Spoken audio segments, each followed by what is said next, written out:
It was 11:47 p.m. when the order came in. One large pepperoni, no special instructions. The address was 14 Grellman Lane. I'd never heard of it, but the GPS found it instantly, 12 minutes away. Easy run. I pulled out of the parking lot and followed the blue line on my screen. Left on Cedar, right on Howell, straight for 6 minutes through the warehouse district where nothing was open and no one was walking. Then the GPS told me to turn onto a street I couldn't see. Turn right. There was no right, just a fence and an empty lot. But I slowed down, and behind the fence, between two dead trees, there was a narrow road. No streetlight, no sign, just asphalt disappearing into the dark. I almost didn't take it, but the app would dock me if I canceled this late, so I turned. The road opened up after about 30 seconds, and suddenly I was in a neighborhood. Houses on both sides, identical, every single one, same beige walls, same brown roof, same porch light on, same front door wide open. I counted as I drove. 6 houses on the left, 6 on the right, 12 total, all the same, all with their doors open, not one person in sight. The GPS said my destination was at the end of the street, number 14. I crept forward, checking the house numbers, but there were no numbers, not on the mailboxes, not on the doors, not anywhere. I stopped in front of the last house on the left. The porch light flickered once. The front door was open like all the others, but this one had a doormat. It said, "We've been expecting you." I sat in my car for a full minute. The pizza box was warm on the seat beside me. The app showed deliver to customer with a countdown timer, 4 minutes left. I grabbed the box and stepped out. The air smelled wrong. Not like night air, like air conditioning, like the inside of a room, but outside. I walked up the porch steps. Hello, pizza delivery. Nothing. I leaned forward and looked through the open door. A hallway, clean, beige carpet. A light on somewhere deeper inside.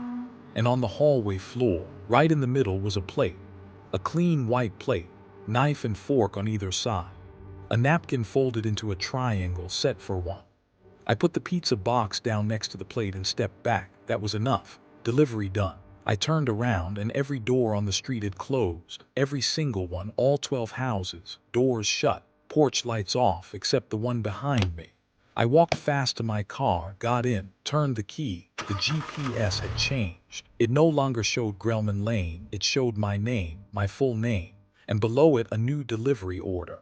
Return to 14 Grellman Lane, customer waiting. I hadn't accepted any new order. I swiped to cancel. The screen froze. Then a message appeared in the delivery instructions field. One line, "You haven't finished eating." I threw the car into reverse. The street behind me was gone, not blocked. Gone. Just the fence and the dead trees, but closer now. Like the road had shortened. I looked forward. The street stretched on, but it was different now. More houses.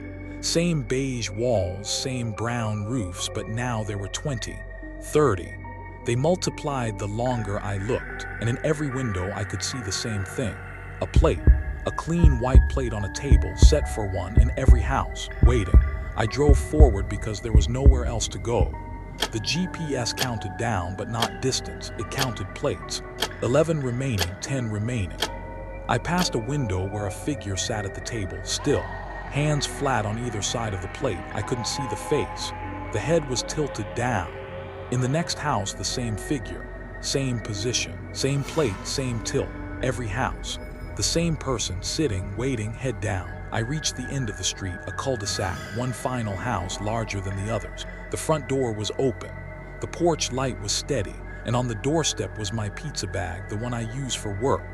My name tag was still clipped to the strap, but I was holding my pizza bag. I looked down, it was in my hand. I looked back at the porch. The one on the doorstep was older, worn, faded, like it had been there for years. The GPS spoke out loud for the first time, not the usual voice, slower, flatter. "You have arrived again." I don't remember driving home. I don't remember the road back. I woke up in the parking lot of the pizza shop at 6 a.m. with the engine off and my seatbelt still on. The manager asked why I never delivered the Grellman Lane order. I told him the address didn't exist. He checked the system. There was no order, no address. No record of anything after 11:30 p.m. But in my delivery bag, folded neatly between the insulation lining, there was a napkin, white, folded into a triangle, and written on it in handwriting I almost recognized as my own. "You'll come back, you always do."